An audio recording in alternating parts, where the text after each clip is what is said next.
अभी मैं आपको बताऊं, नॉर्थ वज़ीरिस्तान में आपको ले चलता हूं, बिकॉज़ ये नाम पूरी दुनिया में बड़ा मशहूर था और बदनाम था। बिकॉज़ आप दुनिया के किसी टेररिस्ट नेटवर्क का नाम ले लें, ये बोला जाता था कि ये नॉर्थ वज़ीरिस्तान में इनका गढ़ है।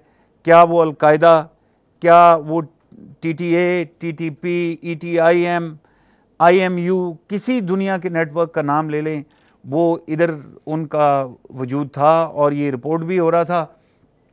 इस तरह से वो फैले हुए थे। ये उस वक्त की एक इंटेलिजेंस रिपोर्ट है। पूरे मुल्क से कोई वहाँ जा नहीं सकता था उनकी मर्जी के बगैर।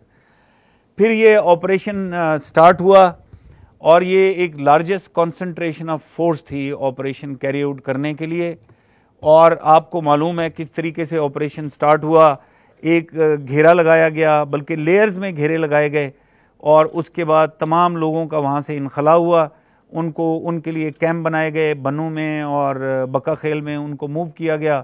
बाकी के मुल्क में वो गए और उन्होंने बाकी अपने भाइयों की मेहमान नवाजी को भी देखा।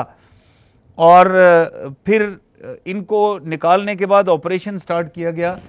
तो मैं ऑपरेशन का बड़ा ब्रॉडली आपको बताऊंगा कि पहले कोई 3600 स्क्वायर किलोमीटर का इलाका इनसे क्लियर करवाया गया, और ये बड़ी डेलिब्रेट क्लियरेंस थी।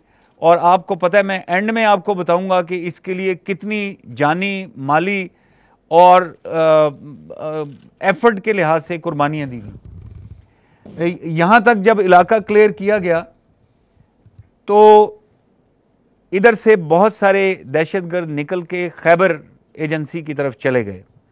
मैं यहां पर यह भी आपको बताना बड़ा ज़रूरी समझता हूं कि ऑपरेशन स्टार्ट करने से पहले हमने अपने ब्रादर मुल्क अफ़गानिस्तान को हाईएस्ट लेवल के ऊपर, चाहे वो पॉलिटिकल हो, मिलिट्री हो, डिप्लोमेटिक हो, हर तरीके से इन्फॉर्म किया कि हम एक ऑपरेशन करने जा रहे हैं जो टोटली नॉन डिस्क्रिमिनेटरी होगा, और इसमें बगैर किसी तफरीक के हम ये ऑपरेशन करेंगे और यहाँ से दहशतगर्द उठेंगे और उनका बॉर्डर क्रॉस करके अफ़गानिस्तान में आने के बड़े चांसेस हैं।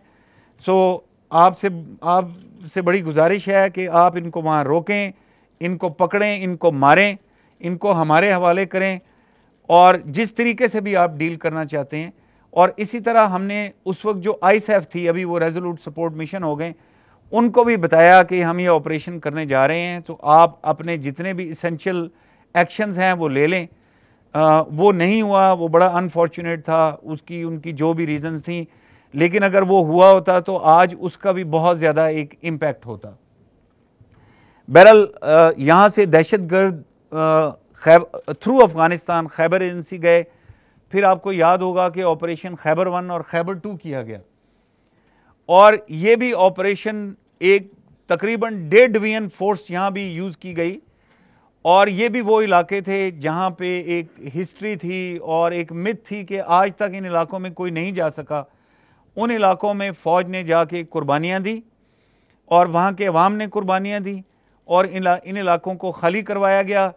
ख़ास तौर पे इन इलाकों में इस कदर IEDs थी कि इतनी IEDs की डेंसिटी आज तक दुनिया में किसी इलाके में रिपोर्ट नहीं हुई जितनी यहाँ थी, और इसीलिए हमारे स्पेशलाइज्ड ट्रूप्स की भी यहाँ बहुत ज़्यादा कैजुअल्टीज़ हुई। बहरहाल खैबर को क्लियर करवाया गया।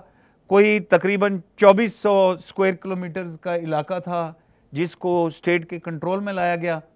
कोई 900 के करीब टेररिस्ट यहाँ भी बिला तफरीक उनको मारा गया। आपको मालूम है यहाँ पर लश्कर इस्लाम का एक वक्त था कि बहुत होल्ड था। लश्कर इस्लाम को उखाड़ के यहाँ से फेंका, बहुत सारे मर गए, बहुत सारे पकड़े गए, और कुछ क्रॉस भी कर गए इनटू अफ़गानिस्तान, जिसका साथ साथ हम नोटिफाई करते रहे। और देखें आप, कोई तकरीबन 108 के करीब जानें हमने कुर्बान की, और उसके अलावा बेशुमार ऐसे भी हमारे ऑफिसर्स और सोल्जर्स थे जो ज़ख्मी हुए।